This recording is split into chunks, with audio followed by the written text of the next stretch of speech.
আজ আমি চলে আসলাম হংকংয়ে, মানে গরিবদের হংকং বলতে গেলে। এই রিসোর্টটার নাম ছিল city resort and Hong Kong adventure park.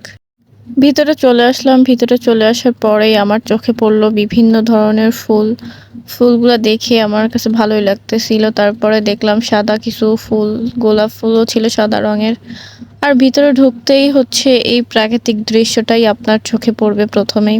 তো এসেই আমি এখানে কিছুক্ষণ দাঁড়াইছিলাম, কারণ জায়গাটা এত পরিমাণে সুন্দর, দেখতেই ভালো লাগতেছিল। মনে হচ্ছিল যেন এখানেই কতক্ষণ বসে থাকি। অবশ্য এখানে বসেও ছিলাম। তারপরে বসে থাকার পরে ভাবলাম ভিতরে আর কি কি আছে সেগুলা দেখতে হবে, তাই চলে আসলাম ভিতরের দিকে। পরিবার বা প্রিয়জনের সাথে অবসর সময় কাটানোর জন্য কিন্তু এটা ভালো একটা প্লেস। তো হাঁটতে হাঁটতে দেখলাম পথের দুই সাইডেই বাঁশের ঝাড়, দেখতে কিন্তু অনেক সুন্দর লাগতেছিল। তারপরে গ্রাউন্ডের ভিতরে ঢুকতেই দেখলাম বাচ্চাদের বিভিন্ন ধরনের খেলার রাইড ছিল এখানে, দোলনা, স্লিপার, তারপরে নৌকা ছিল। তো স্লিপারে যে উঠবো, লোক ছিল না এর জন্য উঠতে পারি নাই।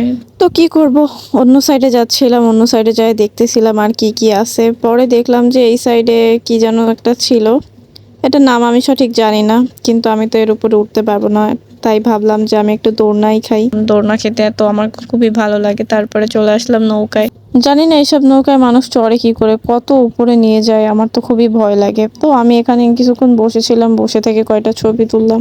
এখন এখান থেকে বের হয়ে যাচ্ছি, কারণ আমার সঙ্গে কোনো বাচ্চা ছিল না যে তাকে নিয়ে এখানে রাইডে উঠাবো। তারপরে বের হয়ে ওই সাইডে যাই দেখতেছিলাম সামনের দিকে আর কি কি আছে। তো ন্যাচারাল পরিবেশ ছিল ভিতরে, আমার কাছে ভালোই লাগছে জায়গাটা। আর সব সাইডেই গাছ ছিল আর এক সাইডে পানি ছিল।